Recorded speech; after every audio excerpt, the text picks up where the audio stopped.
All right, so in this video, we're going to be talking about one of the most popular books in the modern day, known as Atomic Habits by James Clear.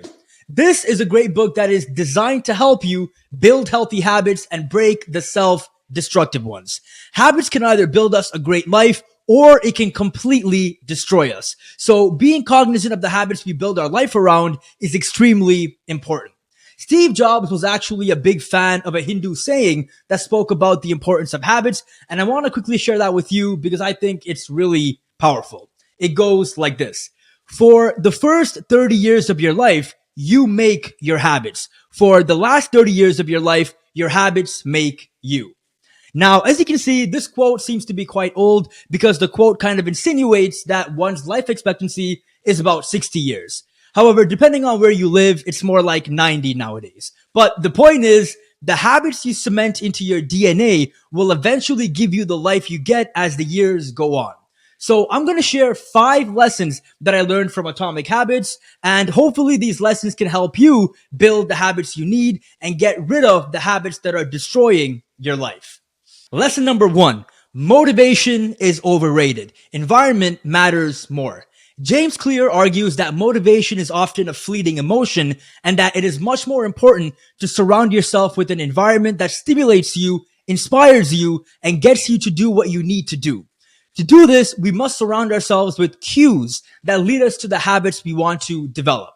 Now, James also mentions that the human body has 11 million sensory receptors, and about 10 million of these sensory receptors are dedicated to sight. This makes visual cues the most powerful catalyst of our behavior. What we see has a massive impact on what we do. So let's go through a couple examples of how we can use this effectively. Example number 1. Let's say your goal is to drink more water. You can do this by putting bottles of water around your home and just make sure that you put them in easy to access spots so you can drink the water every time you come across it. Example number 2, let's say your goal is to make reading a daily habit. This can be done in multiple ways. One way would be to put your book in a common spot you come across in your home. Another way would be to post quotes all over your house that constantly remind you of the importance of reading. Or you can use your phone and send yourself reminders throughout the day telling you the importance of reading. You get the idea. So forcing yourself to consistently look at the habit you're trying to implement into your life is a really powerful way to keep yourself motivated to take action and do what you need to do. Lesson number 2, adapt an identity that represents the habits that you want to build. So there are 3 layers of behavior change. The first layer is outcomes, which is the results. The second layer is process, which is the habits and systems. The third layer is identity, which is how you view yourself and the beliefs you hold. Most people are just focusing on trying to change their habits and outcomes, but they completely ignore the most important part of the equation here, which is identity. Your identity leads to the choices you make and how you think. So making adjustments to the way you view yourself and developing pride in a certain identity makes it a lot easier to maintain the habits that are associated with that identity. So, for example, instead of saying, I'm trying to quit smoking, you want to say, I'm not a smoker. Instead of saying, I'm trying to work out more, you want to say, I'm a gym rat. Instead of saying, I'm trying to read more, you want to say, I'm a reader. Defining yourself like this makes it easier for you to get away from a habit because you've changed your identity and disassociated yourself from that bad habit. And every time you experience a small win by doing something that correlates with your newfound identity, it makes it easier and easier for you to develop the habit you want because now your spirit actually believes in what you're telling yourself. Lesson number 3. Stop procrastination by using the 2-minute rule. So we live in an era of distraction and comfort. Procrastination is something that many people struggle with. Being surrounded by distractions and ease makes it really difficult for people to do anything strenuous. And this is a big problem because in 10 years, you'll realize that the distraction and comfort you gave into has turned you into a complete shell of yourself. So to avoid this, we need to break the curse of procrastination and make sure we remain consistent with building on our daily habits. This is where the 2 minute rule comes in. The 2 minute rule is when you focus on completing the easiest possible activity within the bigger habit that you're trying to develop. So let's go through a couple examples. Example number one. Let's say your long-term goal is to write a book. With this as your long-term goal, you might have a daily goal of writing 1,000 words a day. And on the days you feel lazy, you can tell yourself, okay, I'm just going to write one sentence. This will start a snowball effect because after writing one sentence, you can tell yourself, well, I'm already here, so might as well write another sentence. And then next thing you know, you're in a flow and you get to your daily goal of 1,000 words a day. Example number two. Let's say you're a runner and your goal is to run 5 kilometers a day.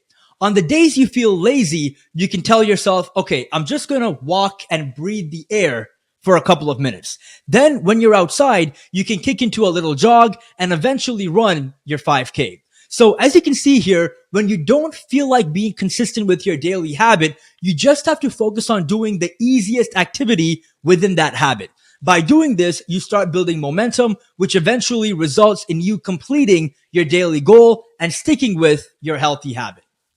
Lesson number 4, an accountability partner changes everything. Human beings are highly sensitive to pain and will do anything to avoid it. So in order to avoid being inconsistent with our new habit, we must attach some sort of punishment to our old bad habits. Now, the key is the punishment for engaging in our old habit must be more painful than the pain that comes with trying to be consistent with our new habit. For example, we must make the pain of laziness more painful than working hard. We must make the pain of eating junk food and not working out more painful than actually working out and eating properly. We must make the pain of not studying more painful than studying every day. You get the point. Now, as we get older, a lot of us no longer have the pressure to be as productive as we should be. A lot of this comes down to the lack of immediate consequences that come with engaging in unhealthy habits. This is where the power of an accountability partner comes in. An accountability partner is someone you make a deal with. And the essence of this deal is to make sure you feel the right amount of immediate pain for not following through on your daily commitments.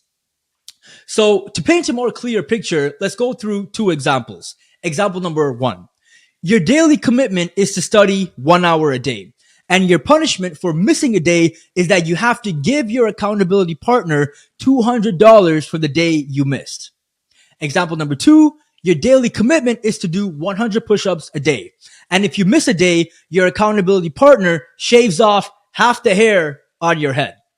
So as we spoke about earlier, it all comes down to making sure you agree on a punishment that is worse than the pain of coming through on your daily commitments. Now, if you want to make this more serious, James Clear does mention that it might be more effective to get this contract down on paper and get everyone to sign it, so it no longer becomes a passive thing that you eventually forget about.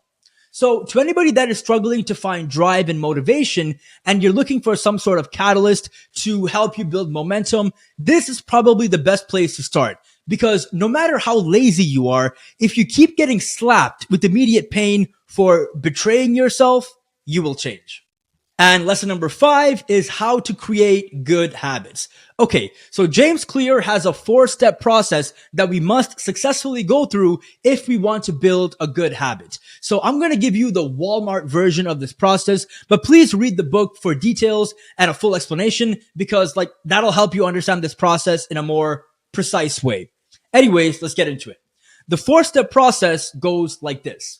Make it obvious, make it attractive, make it easy, make it satisfying. So what this means is that for whatever habit you're trying to implement into your life, you want to start off, as we spoke about earlier, by visually stimulating yourself in a way where you're constantly reminded to engage in this habit.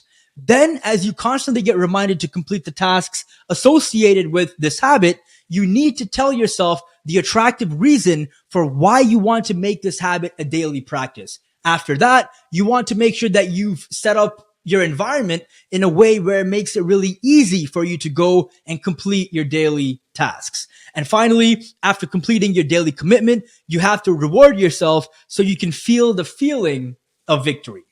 All right, so let's go through a couple examples using this process to see how this actually works. Example number one, you want daily reading to be a habit. So you set a goal of reading 30 pages a day. You make it obvious by keeping your book right beside your bed. You make it attractive by reminding yourself that reading will change your life. You made it easy by putting the book beside your bed so you can easily grab it and read right before you go to bed. And you make it satisfying by giving yourself a treat after the habit is completed. Example number two, you want to make running a daily habit. So you set a goal of waking up and running for 20 minutes in the morning on a daily basis. You make it obvious by keeping your running shoes in front of your bedroom door so you run into it when you wake up in the morning. You make it attractive by reminding yourself that running will help you avoid heart disease and it'll also help you stay sharp cognitively. You make it easy by having all your running clothes beside your bed or in the washroom. This will help in making sure that you don't give yourself much time to make excuses and rationalize why you shouldn't go and run. And finally, you make it satisfying by rewarding yourself with a great breakfast and just allowing yourself to blissfully enjoy the runner's high. All right, guys, so that's all I have for you in this video today. I'll put a link to this book in the video description below so you can go and buy it and read it if you would like.